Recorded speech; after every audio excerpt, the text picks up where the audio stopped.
Awesome. Joe, I want to introduce you guys. Woo! So my name is Adrienne, and welcome back to the 7-figure selling strategies that won't sell your soul, brought to you by moi, the Soul Hustle Summit Series Queen.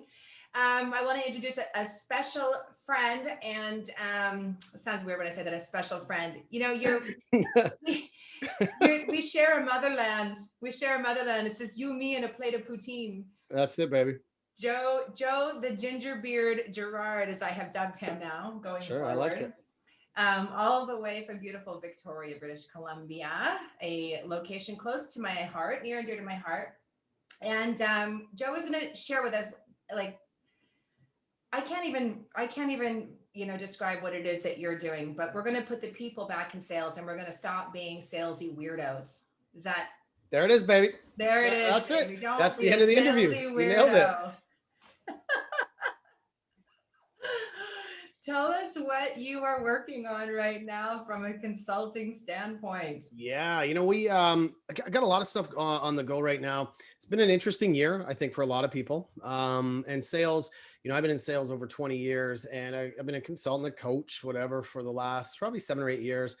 And what I've realized is no matter how big or small the company is, these are people out there trying to sell, and salespeople right now are completely overwhelmed. And one of the things, we've talked a lot about how to help salespeople do more. The key right now is taking more of like a subtractive mentality. How do we help them do less? How do we help them just be less weird, less process, less technology, focus more on the people? So when we look at those 3 things, it's really how do we give them more bandwidth? How do we give them more space to connect with other people? There's a movement right now of, just getting back to connecting, getting back to basics.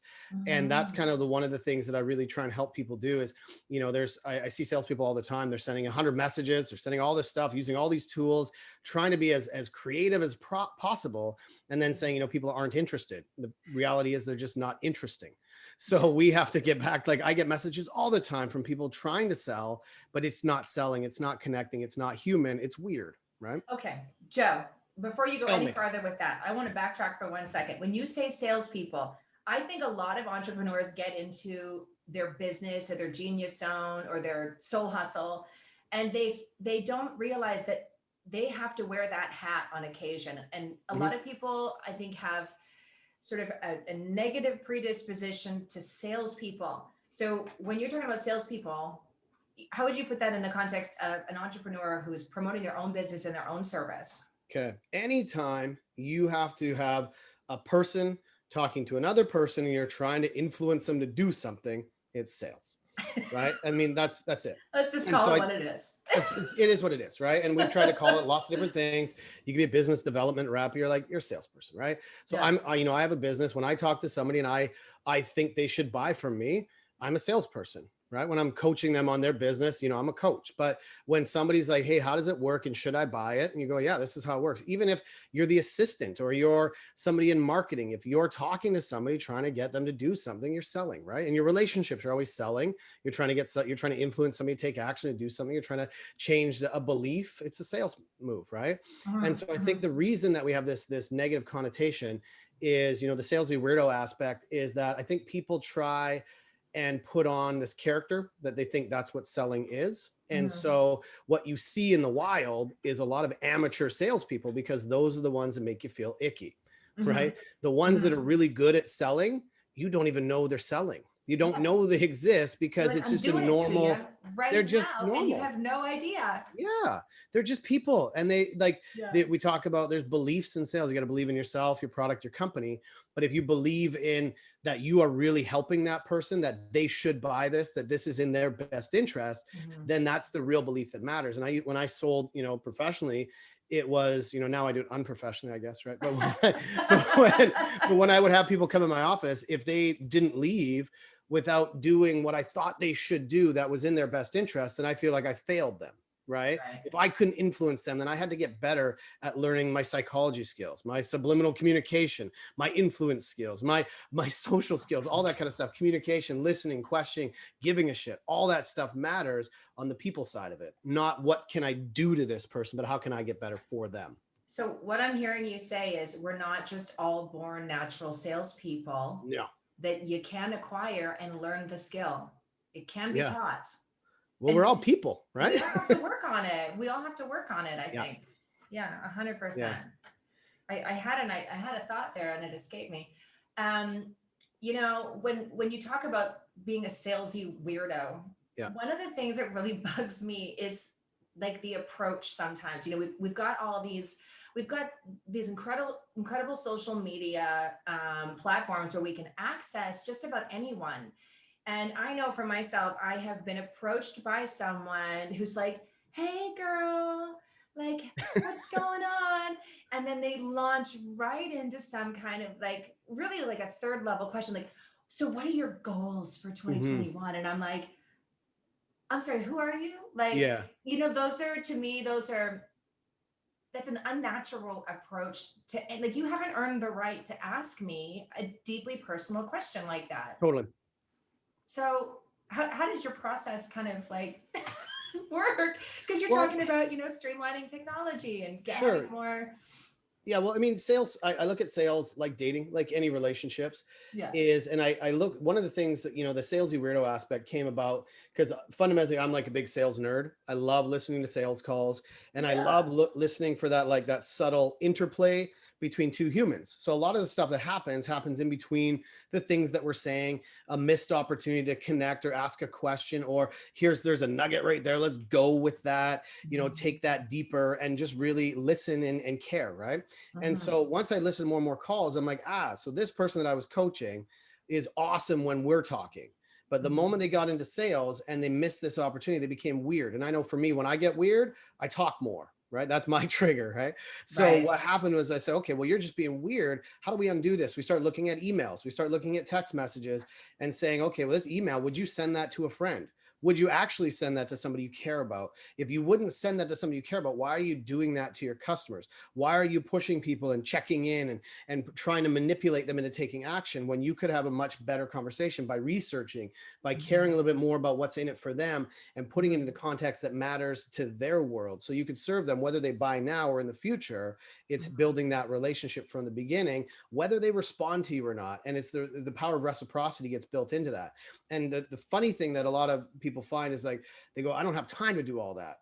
But you actually don't have time not to do that because you're spending a lot of time doing all the wrong things. When Yeah. you invest the time into that, you can get faster at it, faster Yeah. at cultivating relationships and Yeah. build a more effective business. Yeah. You know, it's so true. When I first got into timeshare sales, I blanked. Like I blanked, and everyone was like, "This is," you know. When I was hired, my managers were all excited. They assumed that I was like the best personality type for sales. Like I had an Mhm. outgoing personality type, and I don't know, I was going to kill it. And I literally blanked. And it wasn't until, and we had all kinds of training and all that. And it Yeah. wasn't until a mentor of mine like broke it down to something so basic that I was able to just calm that down Yeah. Yeah. and be present and just connect. And I had a really simple, like four square box kind of process that I had to kind of fall back on. Mhm. But it really turned out to be a matter of being uh, committed, but unattached to the outcome Totally. and present in the process, and keep it simple. Like you don't need Mhm. to study every NLP book to get good at sales. You know, learn from someone who's just basically created a formula that you can, once you know the words to the song, then you can Yeah. put all your heart and soul into it, but learn the words first, right? Absolutely. Yeah. And it's funny, like, a lot of people think that sales is an extrovert business, right? Like people like, for me, I'm naturally extroverted. I love going out and just saying stuff and talking to people. But the thing probably you and I both have to work on is being a better listener and, being quiet and looking at the pacing. And like, I'm a fast talker. People are like, whoa, slow down. I get that. So I have to undo a lot of that stuff. Whereas an Totally. introvert and somebody that's more of an empath, they're going to be a better listener. So they have to learn a little bit more how to be assertive. They have to learn a little bit more how to say what they're thinking. And so Mhm. it doesn't matter what your personality type is. If, like you said, if Mhm. you can build a process, if you can build something that you can repeat, you can improve on that. But I think Mhm. a lot of people they're winging it or they're too Mhm. scripted. Yeah, right? So you want to find a 100%. middle ground where you build roadmaps, you build some blueprints, and you get a lot of the BS out of the way by just following something you can repeat consistently and have fun and just settle into it a little bit more. Almost sales, when you're doing it well, it almost feels boring because it's so repetitive. Yeah. And that's when you can really tap into that like subconscious communication because you're in a good zone, you're in a good state of intention. Yeah, you don't want to be thinking about what you need to say next or how you're going to Absolutely. respond to that objection. You know, Yeah. you Because people can smell the gears just right. yeah, yeah, totally. And you know, Yeah. there is a sales process for every personality type. Yeah.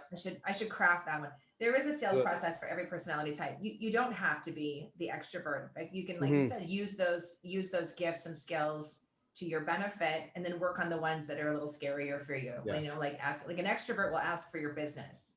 Like Yeah. I will literally take my clients and go, okay, so I'm going to get you some margaritas. This is where I get you drunk and take your money. Perfect. And they're just like, But if you can naturally pull it off, then that's good. Like I was doing a workshop, like I've done really good so far in this session to not swear that much, but I'm a swearer. I always swear, but and so do you. When we first talk, that's my natural state, right? I'm not doing it for an impact. But I did a workshop with a group of people and we're teaching some sales stuff. And one of the guys called me later. He's like, yeah, so I went to this networking event and I tried to channel my inner Joe. I was like, no, don't do that. That's gonna be, and he's like, I start swearing at people. It was really weird. And I was like, that's the other way. It's like, you find you, right? And so my mission really is to rid the world of those salesy weirdos by helping people just be like, we're all weird in our own unique way. yeah. So embrace your weirdness by not being Yes. somebody you're not, right? And so go in, really help that customer be a hero by you just settling in, being yourself, and getting the process technology just out of the way. So Yeah. you can be connecting with humans and be in the moment with everybody you're interacting with. Results go way up. Yeah. Awesome. Awesome. Yeah. So, okay. So tell us about your new, your program that you're working on right now, like nuts to bolts. Cause you lost me on a couple of, I'm like, what? What are you talking about, Lash? What are you talking about? You. Nuts to bolts. Well, for you guys, I've got one of the things I mapped out actually a few years ago that I've been doing a lot of work on is the sales playbook project, just helping people give some structure around their sales process. So from understanding our customers, understanding how we position our offer, understanding our brand, how it's all connected.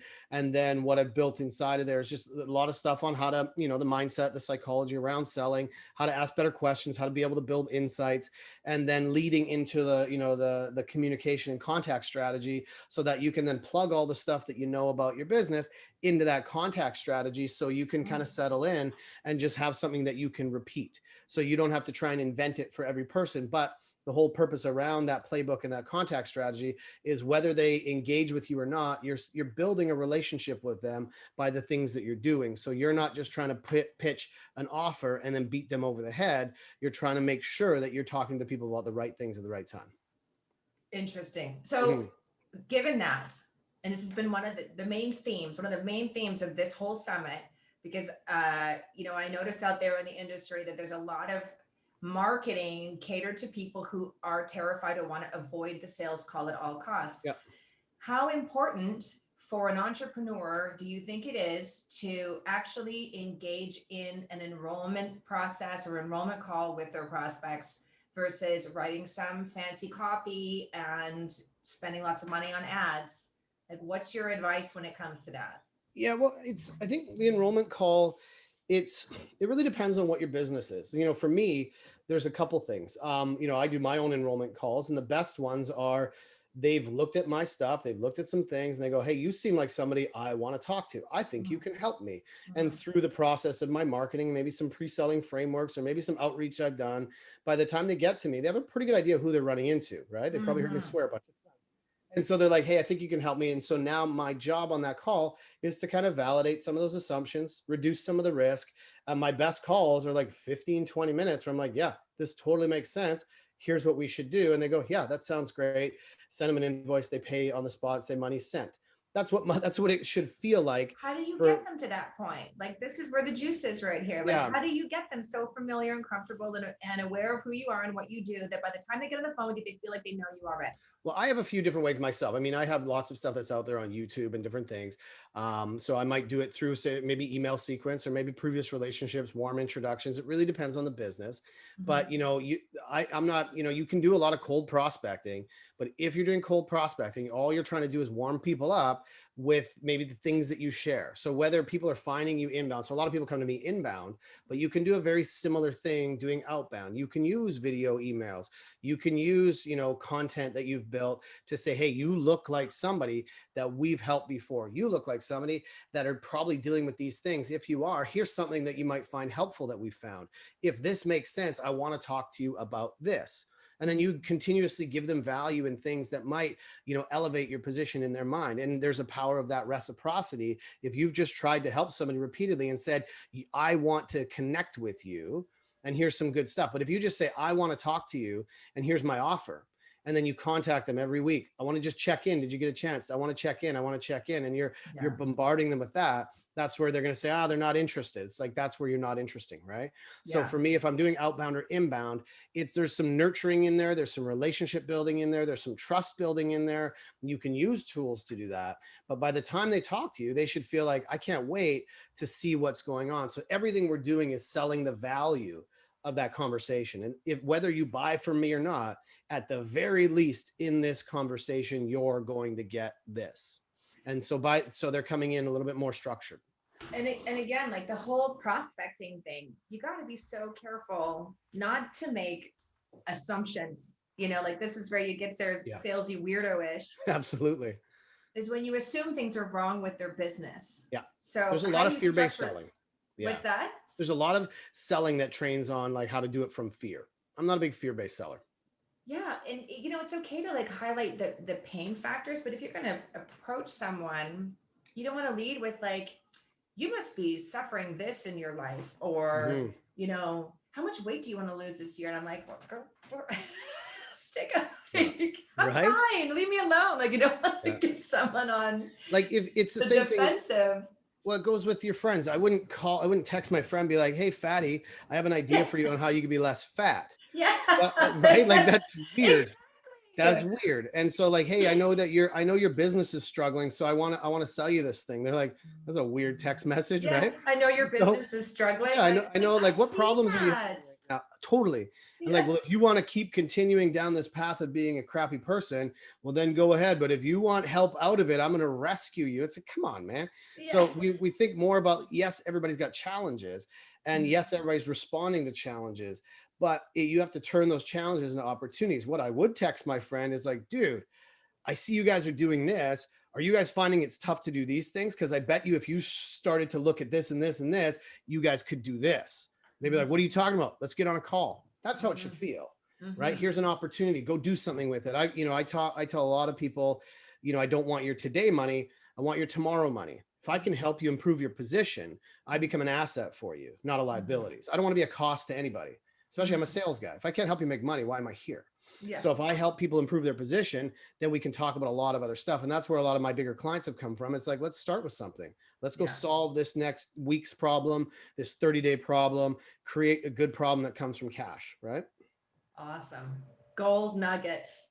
Nuggety, nuggety. Yeah.